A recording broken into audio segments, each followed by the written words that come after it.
julle kan julle Bybels oopmaak in Johannes 7 vandag. So, Janie het laasweek afgesluit, waar Jesus eers die 5000 mense gevoer het, en hulle is toe, en dis waar ek afgesluit het, en Janie bedien toe oor die gedeelte waar hulle oor die see van Galilea gegaan het, en waar sy groot groep disippels hom weer aan die ander kant gekry het, en hy bedien toe in die sinagoge in Kapernaum, en dit is waar baie van sy disippels gesê, die woorde wat u bedien is te hard, ons kan nie hierdie nie vat nie, en hulle kies toe om die Here te verlaat, en Jesus vra vir sy 12, hy sê, wil julle nie maar ook gaan nie? En hulle sê, waartoe sal ons gaan? Want u is die een wat ewige lewe het. U is die brood van ewige lewe. En hulle kies om te bly. Nou, waar ons nou onsself bevind, is van Johannes 7 af, begin dit die laaste 6 maande van Jesus se tyd op aarde wees. So, waar ons nou in Johannes 7 begin, gaan Johannes spesifiek praat oor die laaste 6 maande, tot aan die einde van Johannes, gaan net oor die laaste 6 maande van Jesus se tyd op aarde. En wat interessant is Jesus het meeste van sy bediening gedoen in die noordelike gedeelte van Israel, rondom die see van Galilea, het hy meeste van sy tyd spandeer. En die gedeelte sê, dat hy het nie afgegaan Judea toe nie, in Jerusalem area nie, want die Jode wou hom doodmaak. So, hy het gekies om tyd te spandeer by die wat hom wil hoor, by die wat tyd met hom wil spandeer, die wat bereid was om te hoor wat hy vir hulle wil sê.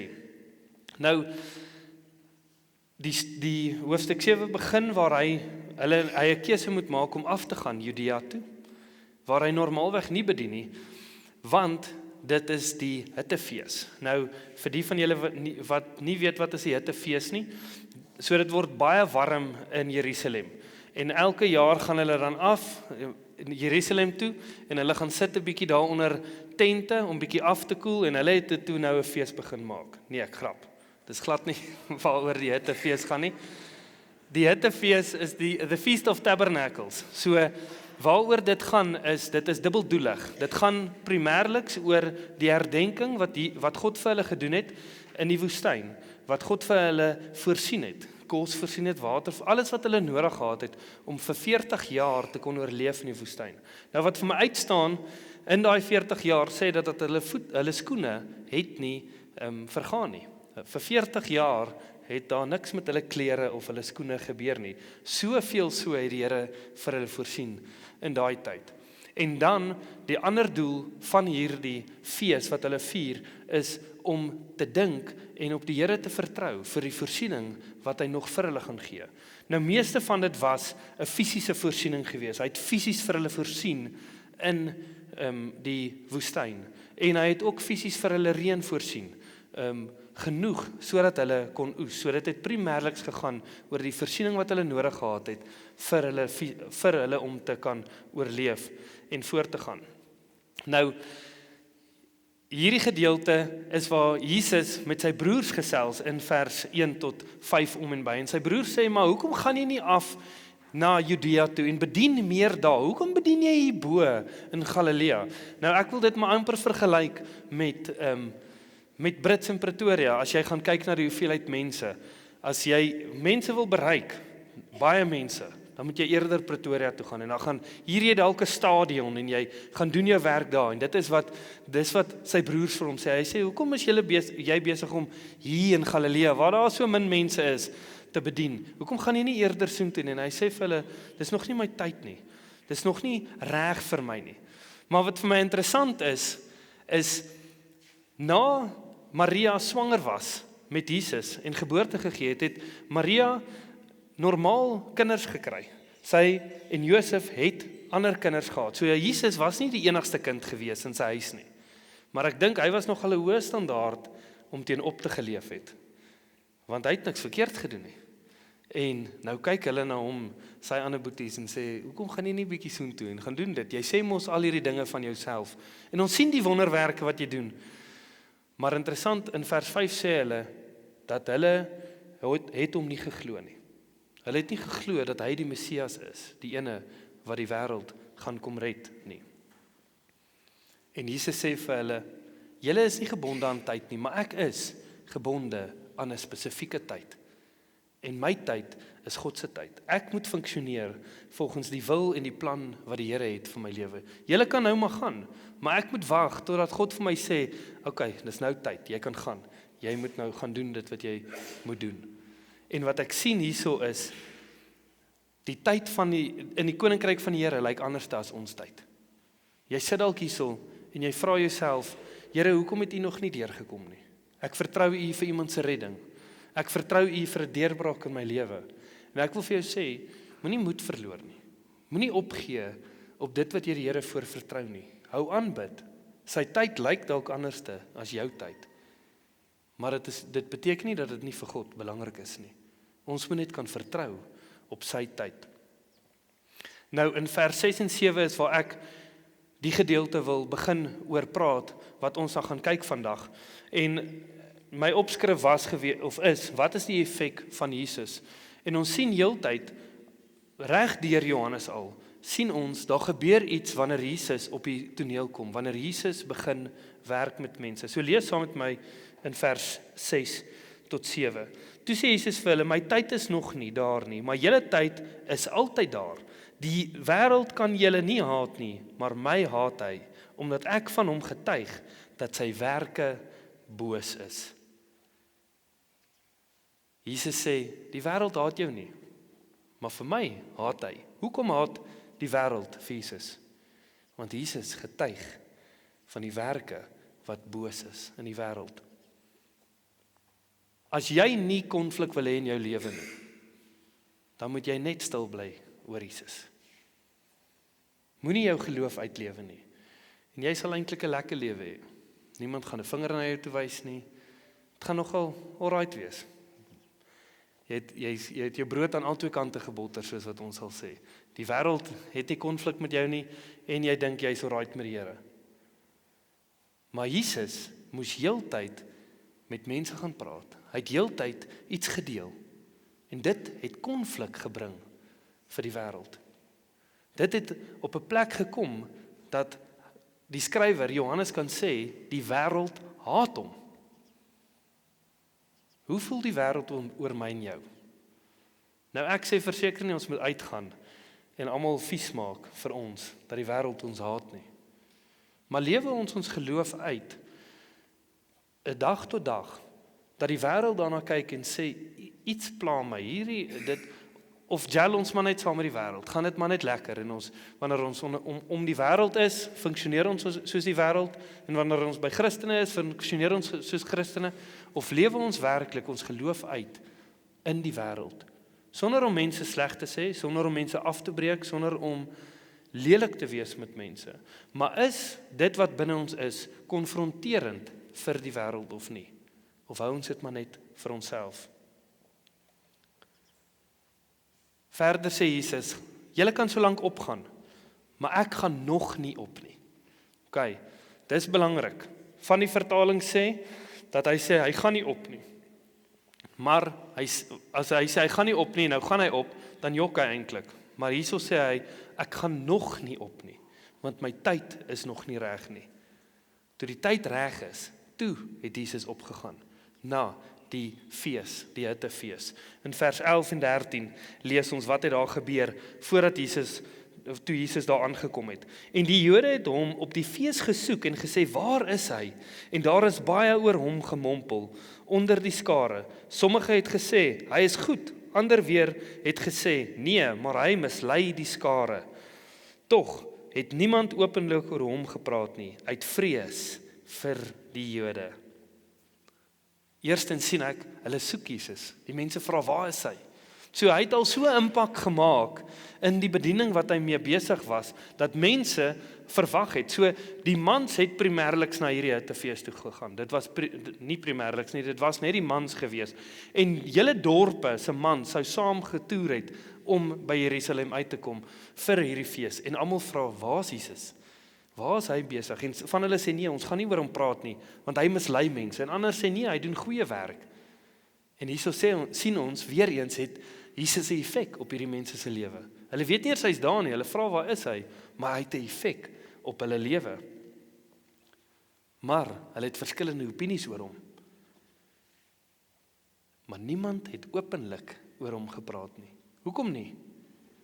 Want hulle was bang vir die geestelike gesag wat oor hulle was, die Jode.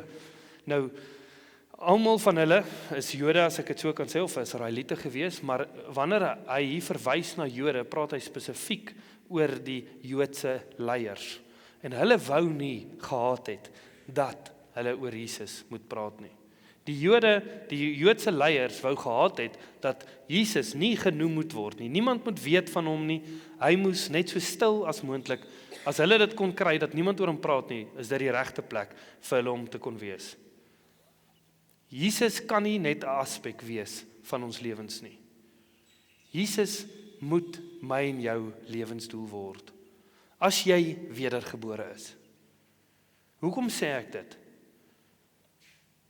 As ons lewe vir die Here gegee het, en jy's wedergebore, dan het jy nie meer jou eie lewe, en jou eie wil, en jou eie planne nie. Maar die uitdaging is, ons sit baie keer met 'n afgewaterde evangelie. Om te sê, as jy nie weet, as jy nou doodgaan, en jy weet nie waar jy jou oë oop gaan maak nie, dan is dit tyd vir jou om die Here aan te neem.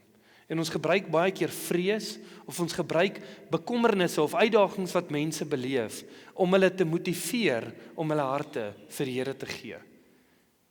En ons sit met mense wat dink hulle is okay, maar hulle het nie werklike oortuiging en 'n ontmoeting gehad met Jesus nie. En dan gaan hulle maar net aan met hulle normale lewe, en hy word nooit heer van hulle lewe nie. As jy jou hart vir die Here gegee het, dan is dit nie meer joune nie. Jou lewe word onderdanig aan God. My en jou keuses moet dan gemaak word in lig van die evangelie. In lig van dit wat hy vir my en jou gedoen het. Hoeveel van ons het groot geword, wat ons gehoor het, ons praat nie oor sport nie, ons praat nie oor politiek nie, en ons praat nie oor kerk nie. Meeste van ons, nee. Nou die eerste 2 stem ek saam mee. Ons hoef nie altyd daaroor te praat nie. Ek dink ons praat baie keer te veel oor sport en politiek. Maar hoe gereeld praat ons oor ons geloof? Hoe gereeld is ons bereid om 'n gesprek met iemand aan te knoop oor jou geloof of oor hulle geloof, om net uit te vind wat glo iemand? Nou, hoekom is ons bang om vir mense die evangelie met mense te deel? Of hoekom is ons bang om iemand te vra oor hulle geloof? Want ons het nie altyd die antwoorde nie. Ons weet nie altyd wat om te sê nie. Ons weet nie altyd hoe om dit te benader nie. En ek praat nie hiervan om 'n groot event te reël of iets te reël om baie mense by mekaar te kry nie. Ek praat van by jou werk, in die mall, by mense wat jy kuier by. Hoekom praat ons nie daaroor nie? Want ons weet nie altyd hoe om daai gesprek te begin of te benader nie. En dit is so. En as dit is waar jy jouself bevind, kom praat met ons. Dan help ons jou met dit, dat jy effektief die evangelie kan deel. Maar ek dink die grootste hindernis vir ons is nie altyd dat ons nie weet hoe nie. Ons is bang wat mense gaan dink van ons as ons dit met hulle deel. Ons is bekommerd oor wat iemand gaan sê as ons die evangelie met hulle deel. Want as ons dit met hulle deel, dan is daar 'n reaksie wat moet gebeur. En ons is nie altyd reg vir daai nie. So dan kies ons om stil te bly en nie te deel nie. Wat vir my interessant was, is daar's 'n gedeelte wat Jesus kom by 'n man wat besete is. En daai man bly in 'n begrafplaas. En toe hy Jesus ontmoet, het Jesus die demone uit hom uitgedryf. En daai ou was by sy volle bewussyn gewees. En toe Jesus weer terug wou gaan op die skei, toe sê hy, asseblief, ek wil saamgaan. En Jesus sê vir hom, nee, jy kan nie saamkom nie, maar gaan getuig oralste waar jy was van wat ek vir jou gedoen het. Ek en jy moet getuig van dit wat Jesus vir ons gedoen het.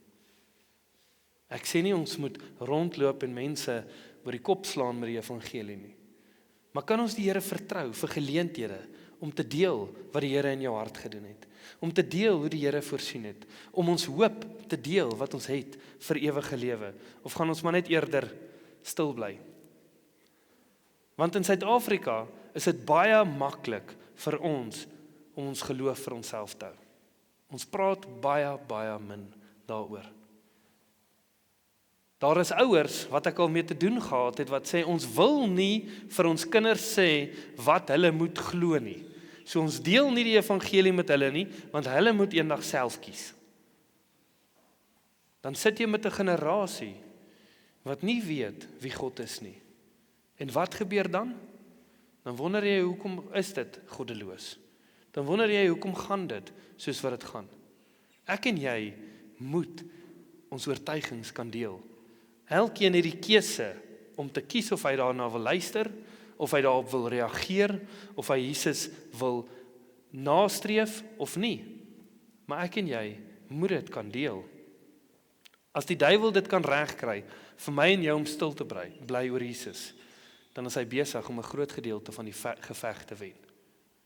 As ons gaan stil bly oor die geloof wat ons het, en ons kan hierso op 'n Sondag lekker oor dit gesels, maar as ons hier uitstap, dan vergeet ons van die Here, dan vind ons onsself op 'n plek, waar die duiwel 90% van jou week jou stilhou, in plaas van dat jy uitgaan en die evangelie deel met ander mense. Ons kan nie in vrees lewe vir mense nie. Ons moet in vrees lewe vir God. En nie 'n vrees wat jou op 'n plek kry dat jy bang en bibber vir hom nie. Maar om te sê, Here, dit wat U in my lewe gedoen het, ek kan nie hierdie vir myself hou nie. Ek wil getuig van U, want ek besef, sonder U is ek in die ewige verderf. En iemand wat U nie het nie, is op pad na die ewige verderf. Het ons daai 'n goddelike vrees van die oordeel van God, om te sê, ek wil dit deel met iemand anderste, want ek het nie die begeerte dat iemand daar moet opeindig nie. In vers 14 sien ons dat Jesus op gaan staan in die middel van die fees, en hy begin om te bedien in die tempel. En interessant, die Jode is verbaas oor hoe hy bedien. Hulle sê, waar het hierdie man geleer? En ek besef, in vers 16 sien ons wat Jesus sê. Lees saam met my in vers 16. Jesus antwoord hulle en sê, my leer is nie myne nie, maar van hom wat my gestuur het. En hulle vra, waar het hy geleer? Onder watse rabbi het hy gesit? En hulle weet hy het eintlik nie onder 'n rabbi gesit nie, anderste was daai rabbi lankal uitgeskop. En hy sê, ek het nie onder julle gesit nie, ek het onder my Vader gesit. So vir hulle was hy ongeleerd gewees. En Jesus kies, of God kies, om Jesus so te gebruik. Ek wil vir jou vandag sê, jou lewe lyk dalk ongeleerd, in die sin van, jy het nie universiteit toe gegaan nie, jy het nie gaan swat om 'n pastoor te wees, of om die evangelie te deel nie. Maar die Here wil jou nog steeds gebruik. Die Here gebruik die wat die minste is, die wat die laagste is. Want vir die wêreld lyk dit dwaas, maar vir God is daai persoon die regte ene om te gebruik. Hoekom? Want hy roem nie in homself nie. Hy weet, sonder die Here is hy niks. Besef ons dat die goed wat in ons is, net van God afkom. Ek en jy is totaal en al afhanklik van God in alles wat ons doen. God wil elkeen van ons gebruik. Dit lyk anderste. Dis nie dieselfde nie. Nie almal moet hier voor staan nie. Want anderste is daar dalk net monde. Dis nie wat hy wil hê nie. Hy wil hande, voete, oë, ore, harte. Hy wil die liggaam van Christus uitstuur in die wêreld in, wat verskillende doele verrig.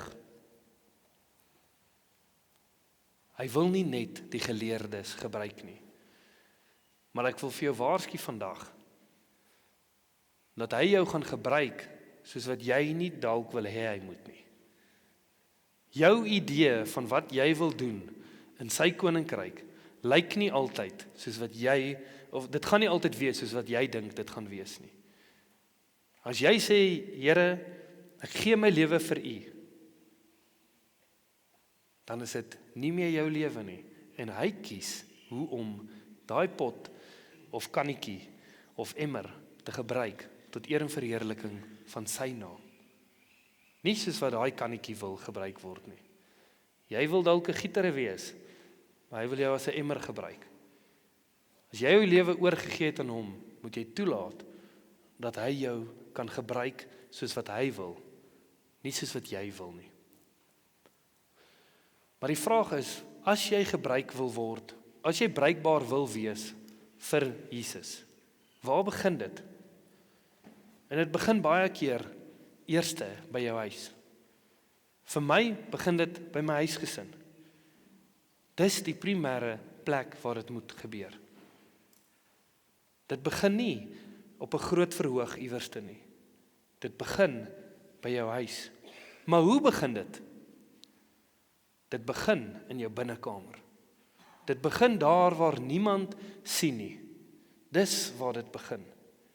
Dit begin nie in die openlikheid waar almal kan sien nie, want dan is ons niks meer as 'n fariseer nie. Dit begin in jou binnekamer met tyd met die Here. Jesus wil hê jy moet hom ken voordat hy jou gaan uitstuur op die plan en die missie wat hy het vir jou lewe.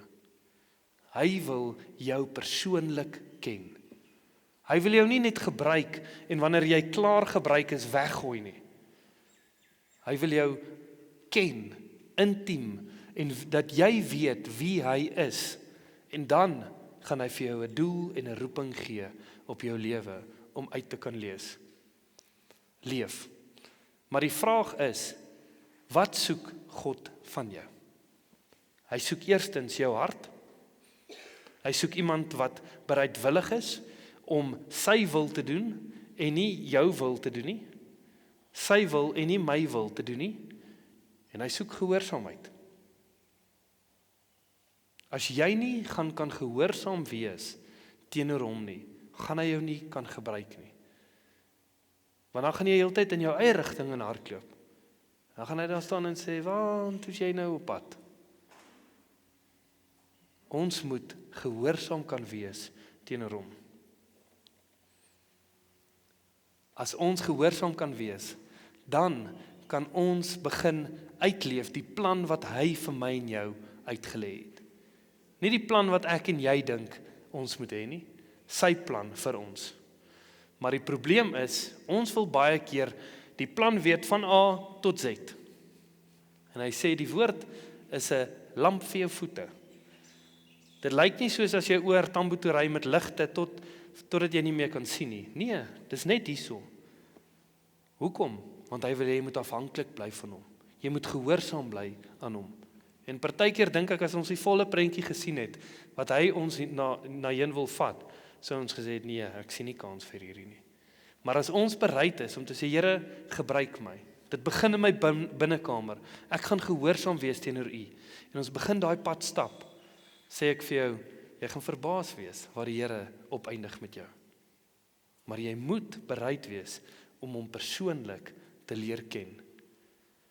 Ek en jy moet versigtig wees om alles te probeer uitredeneer. Alles sin te wil maak van wat in ons lewens aangaan. Ons moet gehoorsaam wees en ophou die plan wil uitfigure wat hy mee besig is. Hy sal dit alles laat reg uitwerk as jy bereid is om gehoorsaam te wees. Daar's goeters wat ek in die woord lees, dan sê ek, Here, hoe maak hierdie sin? En dan sê hy vir my, hou op, probeer uitfigure en wees gehoorsaam. Doen wat ek vir jou sê, en dit sal sin maak op my tyd, nie op jou tyd nie. Die mense by die fees het gedink hulle weet alles. En ons lees dit in vers 25 tot 27. Julle kan saam met my lees daarsom. Daarop sê sommige van die inwoners van Jerusalem, is dit nie hy wat hulle soek om dood te maak nie?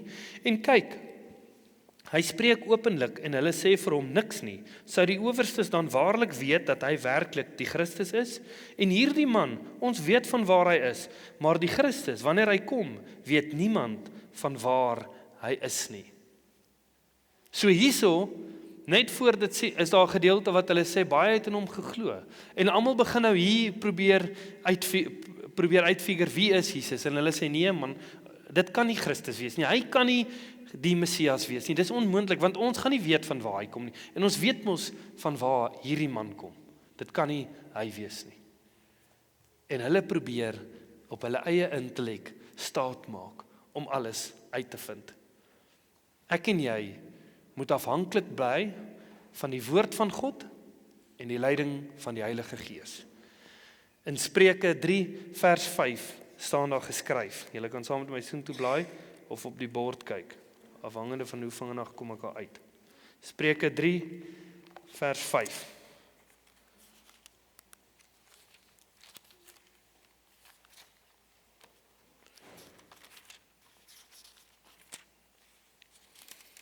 Vertrou op die Here met jou hele hart en steun nie op jou eie insig nie. Vertrou jy op die Here met jou hele hart? Of is jy besig om op jou eie insig te steun? Ek en jy moet ophou dink ons is slim. Die Here het ons slim gemaak. Hy het ons 'n brein gegee. Hy het ons die vermoë gegee om dinge uit te kan figure en te kan leer. Maar hou op staat maak op jou eie insig en vertrou op die Here vir wysheid en leiding in jou lewe. So die hittefees was 'n herdenking van wat God vir hulle gedoen het in die woestyn en is 'n hoop vir God wat gaan aanhou voorsien vir hulle. So dit was 'n fees wat 8 dae lank aangegaan het. En 7 van daai 8 dae het die priesters van die poel van Siloam water geskep en gedra tot by die altaar. En hulle het die water uitgegooi by die voete van die altaar.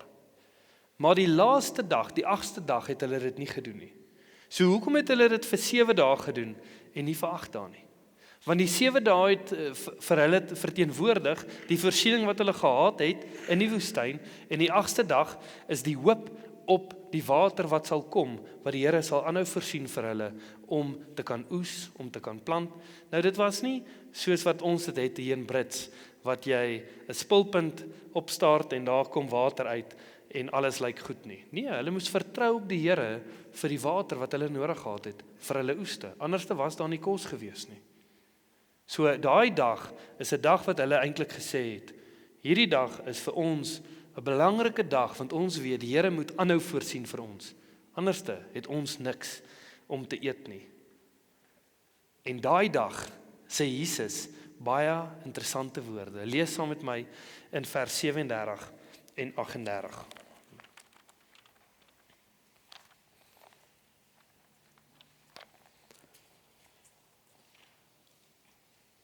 Ek weet dat julle die geslag van Abraham, ek is nou in hoofstuk 8, En op die laaste dag, die groot dag van die fees, het Jesus gestaan en uitgeroep en gesê, as iemand dors het, laat hom na my toe kom en drink. Hy wat in my glo, soos die skrif sê, strome van lewende water sal uit sy binneste vloei. En dit het hy gesê van die Gees wat die sou ontvang wat in hom glo, want die Heilige Gees was daar nog nie, omdat Jesus nog nie verheerlik was nie. Op die laaste dag, wat daar nie water was vir hulle nie, wat hulle nie water uitgegooi het nie, roep Jesus hierdie woorde uit. Hy sê, die wat dors is, kom na my toe, want ek sal vir jou water gee. En Johannes voeg hierby, hoekom hy dit gesê het, van die Heilige Gees. En heeltyd sien ons, dat hulle kyk na die fisiese voorsiening van water, wat die Here vir hulle gegee het, en die fisiese voorsiening van kos, in die woestyn, kyk hulle, en Jesus kom en hy spreek iets anders aan. Hy kom spreek 'n geestelike aspek aan, in hulle lewens. En hy roep dit uit, op die laaste dag van die fees. Hy gee hier 'n belofte van die Heilige Gees wat gaan kom. En elke persoon wat in Jesus glo, ontvang die Heilige Gees. Dit is die belofte wat Jesus gee, want hy doop met die Heilige Gees. As jy in hom glo en sê, Here, ek buig voor U, ek gee my lewe vir U, is dit wanneer ek en jy die Heilige Gees ontvang. Elke gelowige het die Heilige Gees, het die vermoë om die Heilige Gees te ontvang. Verder sien ons in vers 40 iets baie interessants. Lees saam met my in vers 40 tot 43. Baie van die skare het toe hulle die woord hoor gesê, hy is waarlik die profeet. En ander het gesê, hy is die Christus. En ander het gesê, kom die Christus dan uit Galilea? Het die skrif nie gesê dat die Christus uit die geslag van Dawid kom en uit Bethlehem die dorp waar Dawid was nie? Daar het toe verdeeldheid onder die skare gekom oor hom. Hier sien ons weer eens die effek wat Jesus het op 'n groep mense. Hierso bring hy verdeeldheid. Want wanneer jy gekonfronteer word met waarheid, dan het jy een van twee opsies. Jy kan of die waarheid vat en met dit gaan, of jy kan sê, nee, ek gaan nie hierdie waarheid vat nie. Of jy kan sê, ek glo nie in daai waarheid nie. Dis net sowel dat jy dit nie vat nie. Want die waarheid is nie objektief nie. Die waarheid is die waarheid. Ek en jy het nie die keuse om te sê hoe dit gaan lyk nie.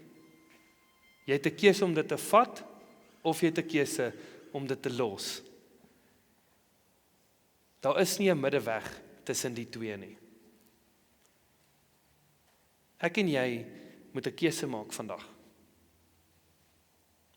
Want baie keer vind ons onsself waar ons die Here aangeneem het, ons gesê het, Here, ek gee my lewe vir U, ek wil aangaan in U wil en U plan, maar iewerste langs die pad is ons besig met ons eie ding. Iewerste langs die pad vind ons onsself en ons doen nie meer wat die Here van ons verwag nie. Ek en jy moet 'n keuse maak om te sê, gaan Jesus 'n aspek bly van jou lewe, of gaan hy jou lewe word? Gaan hy die primêre doel van jou lewe wees? As jou huwelik die primêre doel van jou lewe is daar 'n probleem. As jou kinders die primêre doel van jou lewe is daar 'n probleem. As enige iets die plek vat van God, is daar 'n probleem. Hy is die primêre rede hoekom ek en jy hier is. En hy moet daai primêre rede bly. Daar's dalk van julle hierso wat hy nie meer die primêre rede is nie. Of hy was nog nooit die primêre rede nie. Hy's maar dalk net 'n aspek. En jy het 'n keuse vandag om te maak. Gaan jy aan soos wat jy het? Of gaan jy sê, Here, vergewe my. Here, ek wil terugdraai na U. Here, ek wil nie aangaan soos wat ek het nie. Ek wil regmaak met U.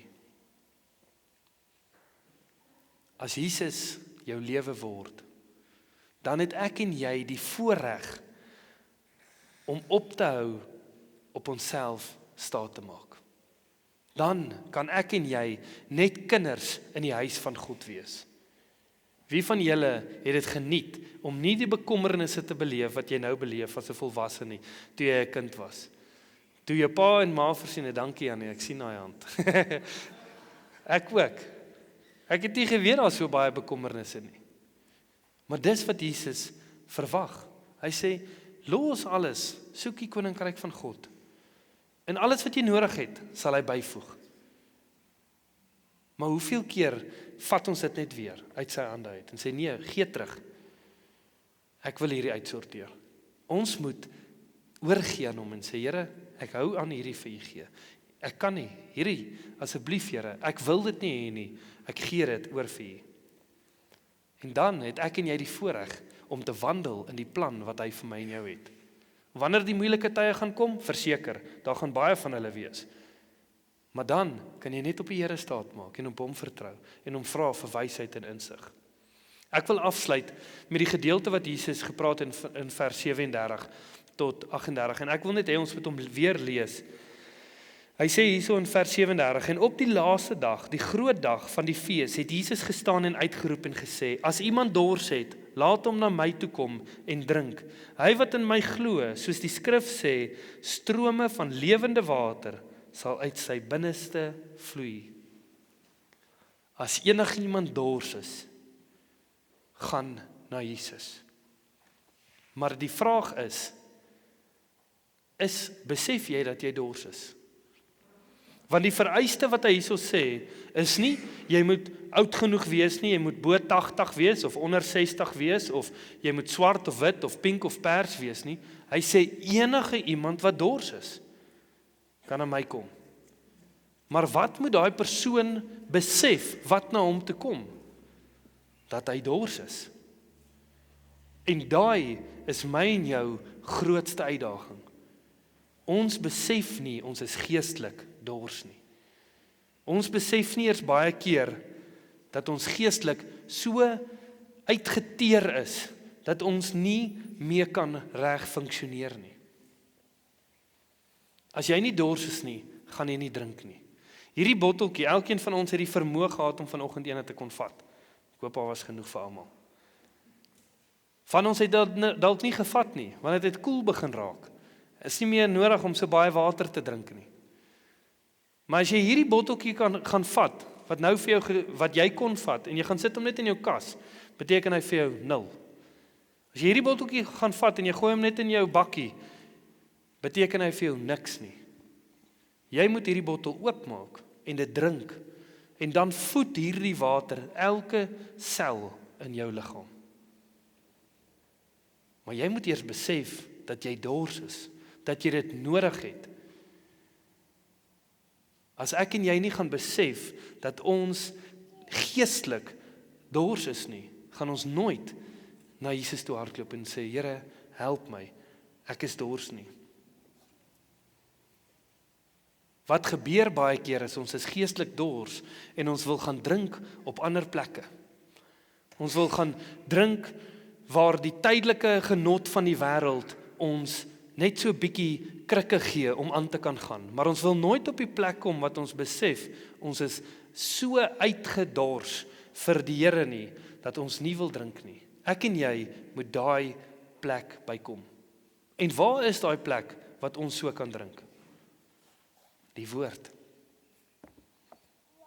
Dit is wat vir my en jou voedsel en water gee, wat ek en jy nodig het, om deur te kan gaan. As jy gedrink het, by Jesus, as jy besef het, jy is geestelik so dors, en so uitgeteer, dat jy hom nodig het, en jy gaan na hom toe, hy sê, dan gaan jy gevul wees, maar dan gaan waters van lewende strome uit jou binneste uitvloei, en hy praat spesifiek hier, van die Heilige Gees. Nou wat doen daai waters, wat uit jou uit moet vloei? Vir elke persoon lyk dit anderste. Wanneer die Heilige Gees in jou lewe werk, lyk dit vir elkeen van ons anderste. God is nie 'n koekiekatter God nie. Nie een van julle wat hier sit, lyk presies dieselfde nie. Maar ons gaan na die woord toe, en ons gaan na die Here toe, en sê, ek wil dit so en so en so en so gedoen hê. Hy sê, nee. As jy jou lewe vir my gee, dan doen ek dit soos wat ek wil hê, dit gedoen moet word. Op my manier gaan ek die Heilige Gees in jou lewe gebruik. En die vraag is, gaan ons toelaat dat die Here dit doen, of nie? Daar is eienskappe van lewende water, wat ek en jy na kan kyk, en ons lewe volgens rig. Daai lewende water moet 'n dorsles in iemand se lewe. Daai lewende water moet uit kan vloei uit jou uit, om lewe te kan gee vir ander mense. So my vraag aan jou is vandag, as jy om mense is, hoe bevind hulle jou? Bevind hulle jou uittappend? Beleef hulle dat jy vat en jy gee nie? Want dan moet jy dalk na jou lewe begin kyk om te sê, Here, kan die lewende water uit my uitvloei? Of is ek besig om hier brakwater bymekaar te maak? Ek en jy moet onsself hierdie vraag vra. Ek en jy moet op 'n plek kom om te sê, Here, eerstens het ek 'n dors, en ek kan dit net kry by U. Jesus is die enigste bron wat jou geestelike dors kan les. En tweedens moet ons toelaat dat die Heilige Gees uit ons uit kan vloei, om die dors te kan les vir ander mense. Dat Jesus jou kan gebruik as sy hande en voete, om water te wees, geestelike water vir ander mense, sodat hulle by die bron kan uitkom. Ek en jy moet nie staat maak op ons eie insig nie. Ons moet staat maak op die leiding van die Heilige Gees. Ek en jy moet besef dat wanneer ons die Here effektief gaan verteenwoordig in die wêreld, gaan daar divisie wees. Mense gaan nie altyd met ons saamstem nie. Maar gaan jy stil bly, omdat mense nie met jou gaan saamstem nie, omdat jy konflik gaan veroorsaak? Of gaan jy in liefde, wanneer die Heilige Gees jou lei, nie wanneer jou vlees jou lei, of wanneer jy dink, dit is nou 'n goeie tyd nie. Nee, toelaat dat die Heilige Gees jou lei, en gehoorsaam wees aan sy leiding. Partykeer moet ons net stil bly. Maar ons moet versigtig en sensitief wees vir die leiding van die Heilige Gees. Ek wil hê julle moet julle oë sluit. As jy vanoggend hier so sit, en jy is geestelik dors, en jy voel asof daar geen lewe in jou is nie. Dit voel asof alles 'n las is. Of jy's nie noodwendig geestelik dors nie, maar daar's nie lewende water wat uit jou uitvloei nie. Wil ek hê jy moet nou die geleentheid gebruik maak om vir die Here te vra om daai reg te stel. Ek wil hê jy moet nou persoonlik met God praat en hom vra, Here, ek het nog nooit die lewende water beleef wat U het nie. En ek kom nou na U toe, want ek is geestelik dors. Sal U daai lewende water vir my gee? Of ek drink so nou en dan geestelike water. Ek gebruik U net as 'n kruk wanneer dit nodig is. Wil ek vir jou vra dat jy Jesus sal vra om jou te vergewe. Dat jy hom net gebruik as 'n kruk.